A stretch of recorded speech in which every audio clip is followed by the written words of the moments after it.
Chapter 17.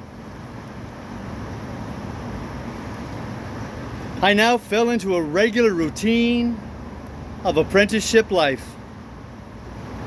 which was varied beyond the limits of the village and the marshes by no more remarkable circumstance than the arrival of my birthday and my paying another visit to Miss Havisham. I found Miss Sarah Pocket still on duty at the gate. I found Miss Havisham just as I had left her, and she spoke of Estella in the very same way, if not in the very same words. The interview lasted but a few minutes, and she gave me a guinea when I was going, and told me to come again on my next birthday. I may mention at once that this became an annual custom. I tried to decline taking the guinea on the first occasion, but with no better effect than causing her to ask me very angrily if I expected more. Then, and after that, I took it. So unchanging was the dull old house, the yellow light in the darkened room, the faded spectre in the chair by the dressing table glass, that I felt as if the stopping of the clocks had stopped time in that mysterious place. And while I and everything else outside it grew older, it stood still. Daylight never entered the house, as to my thoughts and remembrances of it, any more than as to the actual fact. It bewildered me, and under its influence I continued at heart to hate my trade and to be ashamed of home. Imperceptibly I became conscious of a change in Biddy, however. Her shoes came up at the heel. Her hair grew bright and neat. Her hands were always clean. She was not beautiful. She was common and could not be like Estella. But she was pleasant and wholesome and sweet-tempered. She had not been with us more than a year. I remember her being newly out of mourning at the time it struck me, when I observed to myself one evening that she had curiously thoughtful and attentive eyes. Eyes that were very pretty and very good. It came of my lifting up my own eyes from a task I was poring at, writing some passages from a book to improve myself in two ways at once, by a sort of stratagem. And seeing Biddy observant of what I was about, I laid down my pen, and Biddy stopped in her needlework without laying it down. "Biddy," said I, "how do you manage it? Either I am very stupid or you are very clever." "What is it that I manage? I don't know," returned Biddy, smiling. She managed her whole domestic life, and wonderful too. But I did not mean that, though that made what I did mean more surprising. "How do you manage, Biddy," said I, "to learn everything that I learn and always to keep up with me?" I was beginning to be rather vain of my knowledge, for I spent my birthday guineas on it and set aside the greater part of my pocket money for similar investment, though I have no doubt now that the little I knew was extremely dear at the price. "I might as well ask you," said Biddy, "how you manage." "No, because when I come in from the forge of a night, anyone can see me turning to at it. But you never turn to at it, Biddy." "I suppose I must catch it like a cough," said Biddy, quietly and went on with her sewing.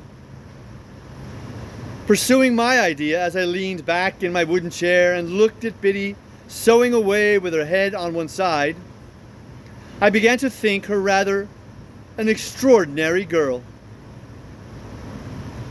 For I called to mind now that she was equally accomplished in the terms of our trade and the names of our different sorts of work and our various tools. In short, whatever I knew, Biddy knew. Theoretically, she was already as good a blacksmith as I, or better. You are one of those, Biddy, said I, who make the most of every chance. You never had a chance before you came here, and see how improved you are. Biddy looked at me for an instant and went on with her sewing. I was your first teacher, though, wasn't I? Said she as she sewed. Biddy, I exclaimed in amazement, why are you crying? No, I am not, said Biddy, looking up and laughing. What put that in your head? What could have put it in my head but the glistening of a tear as it dropped on her work? I sat silent, recalling what a drudge she had been until Mr. Wopsel's great aunt successfully overcame that bad habit of living so highly desirable to got rid of by some people. I recalled the hopeless circumstances by which she had been surrounded in the miserable little shop and the miserable little noisy evening school, with that miserable old bundle of incompetence always to be dragged and shouldered. I reflected that even in those untoward times, there must have been latent in Biddy what was now developing. For in my first uneasiness and discontent, I had turned to her for help, as a matter of course. Biddy sat quietly sewing, shedding no more tears, and while I looked at her and thought about it all, it occurred to me that perhaps I had not been sufficiently grateful to Biddy. I might have been too reserved and should have patronized her more, though I did not use that precise word in my meditations with my confidence. Yes, Biddy, I observed, when I had done turning it over. You were my first teacher, and that at a time when we little thought of ever being together like this in this kitchen. Ah, poor thing, replied Biddy. It was like her self-forgetfulness to transfer the remark to my sister and to get up and be busy about her, making her more comfortable. That's sadly true. Well, said I, we must talk together a little more as we used to do, and I must consult you a little more as I used to do. Let us have a quiet walk to the marshes next Sunday, Biddy, and a long chat. My sister was never left alone now, and Joe more than readily undertook the care of her on that Sunday afternoon, and Biddy and I went out together. It was a summertime and lovely weather. When we had passed the village and the church and the churchyard, we were out on the marshes and began to see the sails of the ships as they sailed on. I began to combine Miss Havisham and Estella with the prospect in my usual way. When we came to the riverside and sat down on the bank with the water rippling at our feet, making it all more quiet than it would have been without that sound, I resolved that it was a good time and place for the admission of Biddy into my inner confidence. Biddy, said I, after binding her to secrecy, I want to be a gentleman. Oh, I wouldn't if I was you, she returned. I don't think it would answer. Biddy, said I with some severity, I have particular reasons for wanting to be a gentleman. You know best, Pip, but don't you think you are happier as you are? Biddy, I exclaimed impatiently, I am not at all happy as I am. I am disgusted with my calling and with my life. I have never taken to either since I was bound. Don't be absurd. Was I absurd? Said Biddy, quietly raising her eyebrows. I'm sorry for that. I didn't mean to be. I only want you to do well and be comfortable.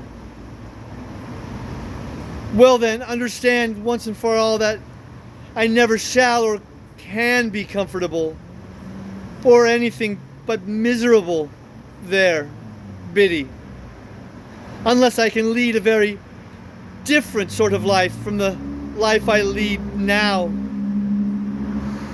That's a pity, said Biddy, shaking her head with a sorrowful air.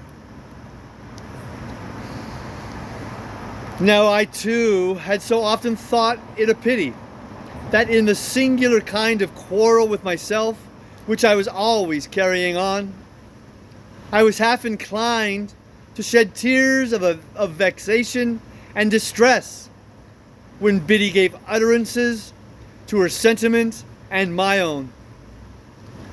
I told her she was right, and I knew it was much to be regretted, but still it was not to be helped. If I could have settled down, I said to Biddy, plucking up the short grass within reach, much as I had once upon a time pulled my feelings out of my hair and kicked them into the brewery wall. If I could have settled down and been but half as fond of the forge as I was when I was little, I know it would have been much better for me. You and I and Joe would have wanted nothing then, and Joe and I would have perhaps have gone partners when I was out of my time, and I might even have grown up to keep company with you, and we might have sat on this very bank on a fine Sunday, quite different people. I should have been good enough for you, shouldn't I, Biddy? Biddy sighed as she looked at the ships sailing on and returned for an answer. Yes, I am not over particular. It scarcely sounded flattering, but I knew she meant well. Instead of that, said I, plucking up more grass and chewing a blade or two, see how I am going on, dissatisfied and uncomfortable. And what would it signify to me being coarse and common if nobody had told me so? Biddy turned her face suddenly toward mine and looked far more attentively at me than she had looked at the sailing ships. It was neither a very true nor a very polite thing to say, she remarked, directing her eyes to the ships again. Who said it? I was disconcerted, for I had broken away without quite seeing where I was going to.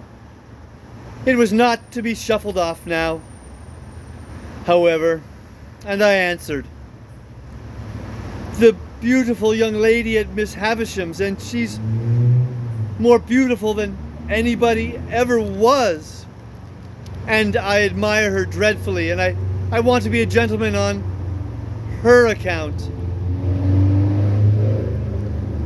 Having made this lunatic confession, I began to throw my torn up grass into the river, as if I had some thoughts of following it. Do you want to be a gentleman to spite her or to gain her over? Biddy asked quietly of me after a pause. I don't know, I moodily answered. Because if it is to spite her, Biddy pursued, I should think, but you know best, that might be better and more independently done by caring nothing for her words.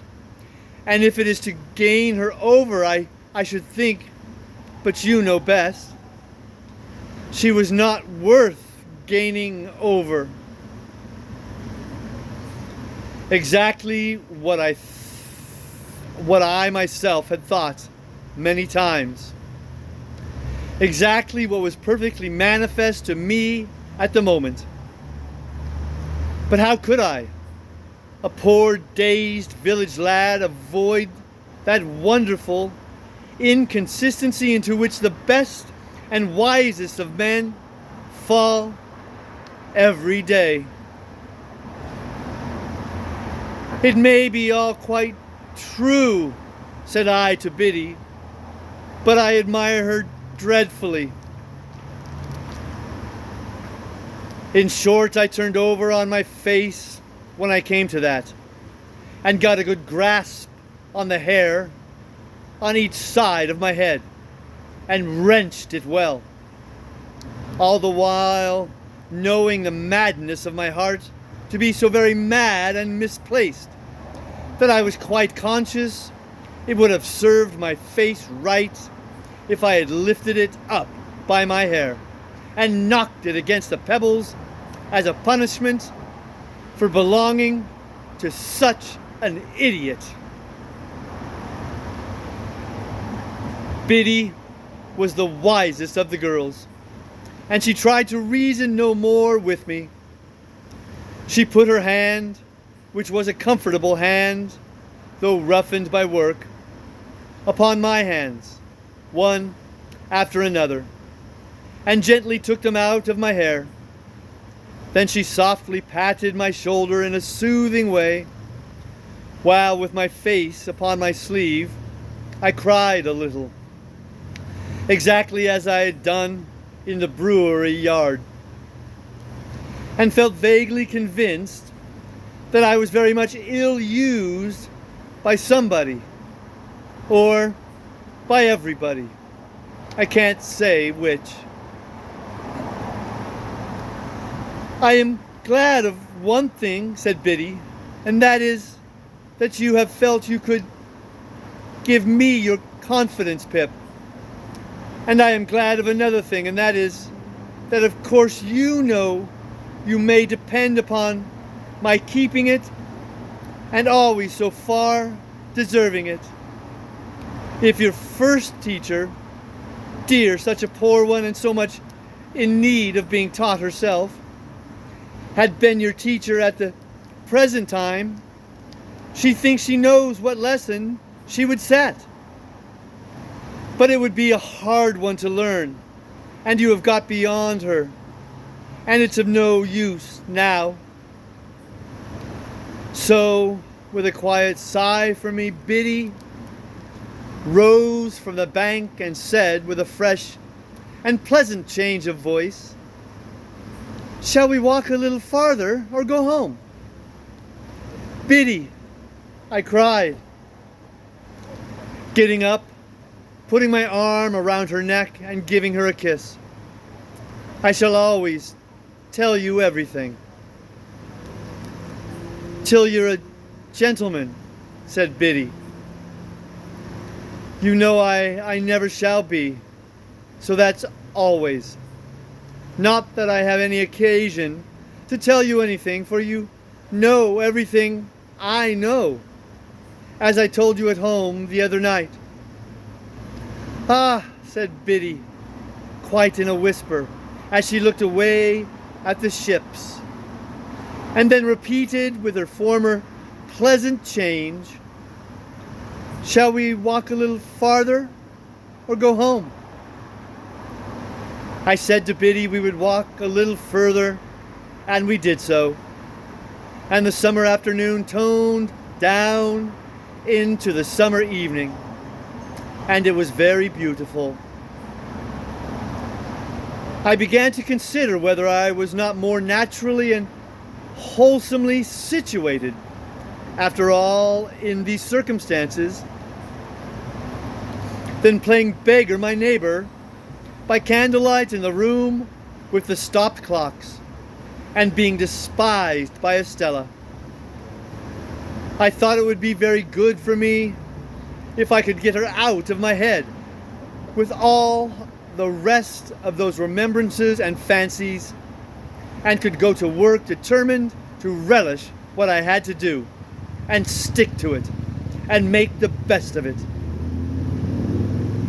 I asked myself the question whether I did not surely know that if Estella were beside me at that moment instead of Biddy, she would make me miserable.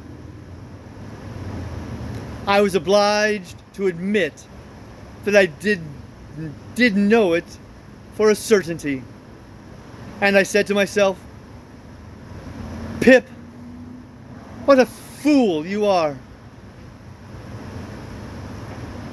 We talked a good deal as we walked, and all that Biddy said seemed right. Biddy was never insulting or capricious, or Biddy today and somebody else tomorrow. She would have derived only pain and no pleasure from giving me pain. She would far rather have wounded her own breast than mine. How could it be then that I did not like her much the better of the two? "Biddy," said I, when we were walking homeward, "I wish you could put me right." "I wish I could," said Biddy. "If I could only get myself to fall in love with you. You don't mind my speaking so openly to such an old acquaintance?"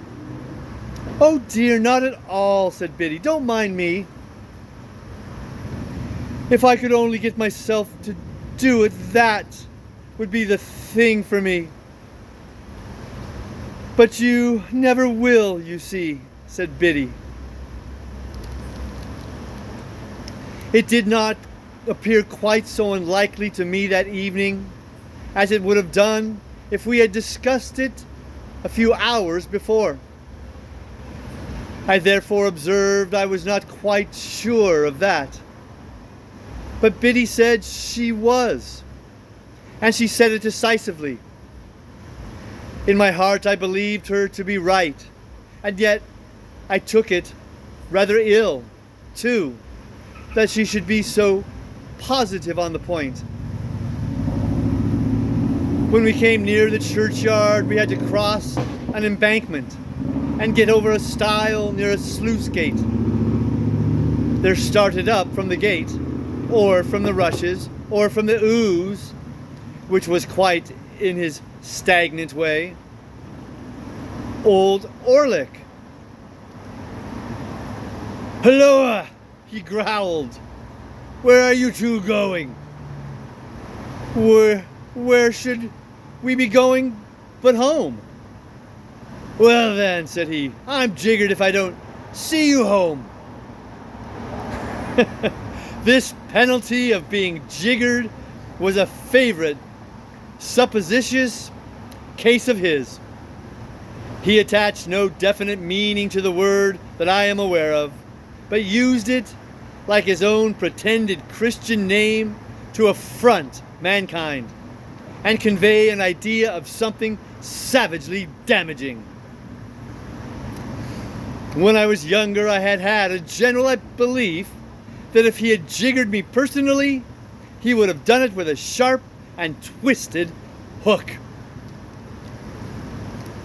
Biddy was much against his going with us, and said to me in a whisper, "Don't let him come. I don't like him." As I did not like him either, I took the liberty of saying that we thanked him, but we didn't want seeing home. He revived that piece of information with a yell of laughter and dropped back, but came slouching after us at a little distance. Curious to know whether Biddy suspected him of having had a hand in that murderous attack, of which my sister had never been able to give any account, I asked her why she did not like him. "Oh," she replied, glancing over her shoulder as he slouched after us, "because I am afraid he likes me." "Did he ever tell you he liked you?" I said indignantly. "No," said Biddy, glancing over her shoulder again. "He never told me so, but he dances at me whenever he can catch my eye." However novel and peculiar this testimony of attachment, I did not doubt the accuracy of the interpretation. I was very hot indeed upon old Orlick's daring to admire her, as hot as if it were an outrage on myself.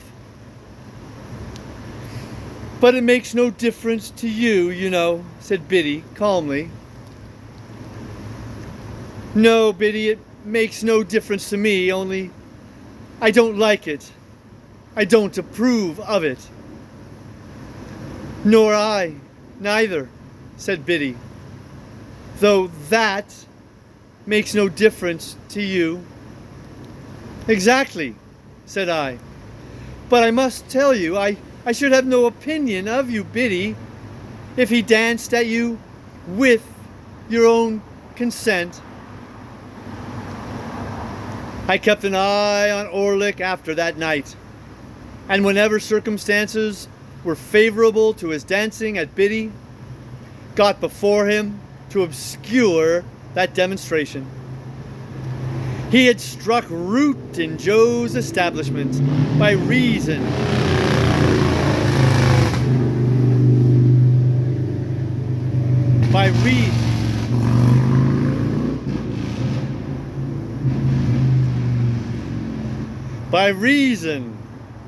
of my sister's sudden fancy for him, or I should have tried to get him dismissed.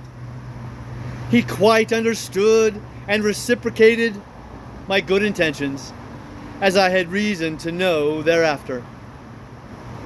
And now, because my mind was not confused enough before, I complicated its confusion 50,000-fold by having states and seasons when I was clear that Biddy was immeasurably better than Estella, and that the plain, honest working life to which I was born had nothing in it to be ashamed of, but offered me sufficient means of self-respect and happiness.